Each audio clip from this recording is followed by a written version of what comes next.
Bienvenue dans notre radio qui est une radio web Voix de Femmes. Merci. Donc je suis contente de passer dans cette radio qui est une radio donc d'une association Amis. Vous pouvez aujourd'hui parler des acquis sur le plan politique, sinon sur le plan juridique de la femme algérienne. Et grâce aux luttes justement des associations de femmes, dans l'enseignement, les filles sont beaucoup plus nombreuses que les garçons. C'est une avancée certes pour les femmes, mais c'est un acquis apparemment pour les femmes, mais je pense que ça peut être aussi un danger pour l'équilibre homme-femme. Donc quand on se situe, nous, du point de vue du genre, il y a un problème. Il y a beaucoup plus de femmes que de garçons dans l'université. Il faut revoir l'équilibre, parce que nous, on est toujours pour l'équilibre. Il faut d'abord essayer de comprendre pourquoi il y a plus de filles que de garçons. L'Algérie se situe elle est supérieure à la moyenne mondiale et elle est supérieure à la moyenne des pays dits arabes. Alors certains pensent que c'est une bonne chose. Moi, je pense qu'au contraire, il faut un peu revoir pour comprendre qu'est-ce qui se passe, pourquoi les garçons désertent l'école plus que les filles. Très bien, voilà. Avant de parler de ces visions, quelle est votre vision justement du militantisme féministe? Quel bilan faites-vous exactement? Moi, je fais un bilan très positif du combat.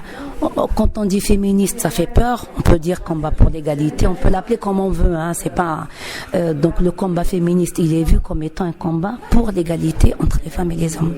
Souvent, il est perçu comme étant les femmes veulent être supérieures aux hommes. Donc, c'est comment il est dénaturé. Donc, le combat pour l'égalité entre les hommes et les femmes, moi, je pense qu'il a avancé.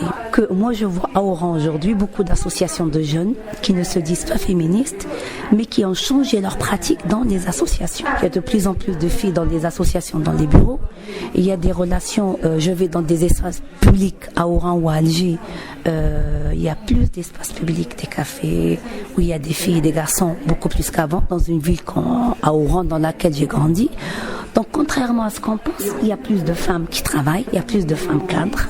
La mortalité infantile et des femmes maternelles, elle a diminué. Donc je pense qu'il y a eu quand même des progrès énormes que l'Algérie a enregistrés. Il y a plus de femmes, il y a des femmes rectrices, il y a des femmes chefs d'entreprise, il y a des femmes qui sont responsables dans des femmes d'affaires. Donc je pense que le combat a avancé. Si on reste dans le mouvement associatif, est-ce que vous ne pensez pas que la transmission d'un capital militant n'a pas été encore fait entre l'ancienne et la nouvelle génération? Moi, je travaille depuis 20 ans avec les jeunes. Voilà. Donc moi, je j'ai aucun complexe. Depuis 20 ans, je ne fais que ça. Donc il y a une dizaine d'associations de jeunes qu'on a montées, pas sur l'égalité, mais comment préparer ces jeunes à intégrer l'égalité. Donc ce truc, ça devient un peu à la mode, transmission de génération en génération. Je pense que les uns apprennent des autres. Mais c'est vrai, je pense que la question de la lutte des femmes, et c'est pas propre à l'Algérie. Il y a certains combats qui sont de moins en moins portés par les jeunes parce qu'ils sont pas à la mode, ils sont difficiles, il y a une résistance très très lourde. Et effectivement, notre génération, c'est pas celle d'aujourd'hui. Donc, comment essayer de partir? C'est ce que j'ai essayé, mon expérience, c'est comment essayer de partir de qui sont ces jeunes pour les amener à essayer de prendre en charge la question du combat. Nous, on fait une campagne contre les violences faites aux femmes depuis 2007. On a fait 8 éditions avec des collectifs de jeunes, filles et garçons. Ça veut dire qu'il est possible. On l'a fait à Alger, à Bjaya, à Tizi Ouzou. On le fait à Oran, Mostagana, Mebla Abbas. Et Fanda, c'est pas des jeunes.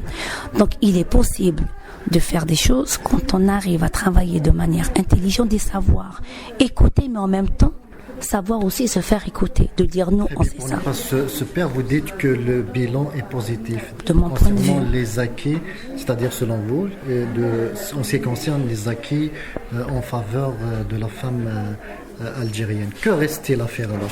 Ah non, quand je dis le bilan positif, le chemin est très lent pour arriver à l'égalité. Donc le bilan est positif pour les luttes des droits des femmes, pour les luttes du mouvement. Le mouvement a lutté, il a eu des résultats.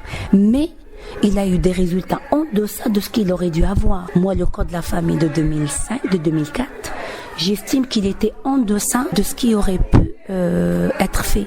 Sur la loi, beaucoup de choses sont à faire. Dans le code de la famille, beaucoup de choses sont à faire. Sur le plan du travail, nous, on a fait une étude où on demande des quotas. Il est possible aujourd'hui d'avoir des quotas sur un plan économique, notamment pour les mécanismes d'emploi. Donc il y a énormément de choses. Sur l'école, il y a tout un travail sur les manuels scolaires. On est très en retard à faire. Sur la formation des adultes qui travaillent avec les jeunes et les enfants.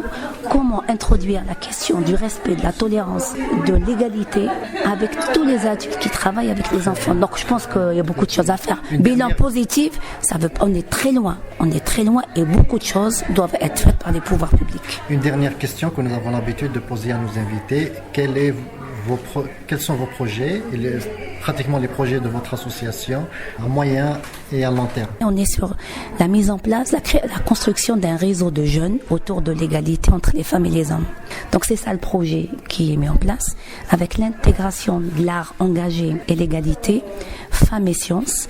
Et autour, et de l'autre côté, on est sur la construction d'un réseau genre et développement avec plusieurs associations, avec des universitaires et quelques partenaires étrangers pour justement contribuer à l'intégration du genre dans les politiques publiques en Algérie. Et un troisième projet, c'est l'éducation des enfants à l'égalité et contre les discriminations. Donc voilà les 3 grands projets avec plusieurs associations. Très bien, je vous remercie madame. Merci beaucoup et bon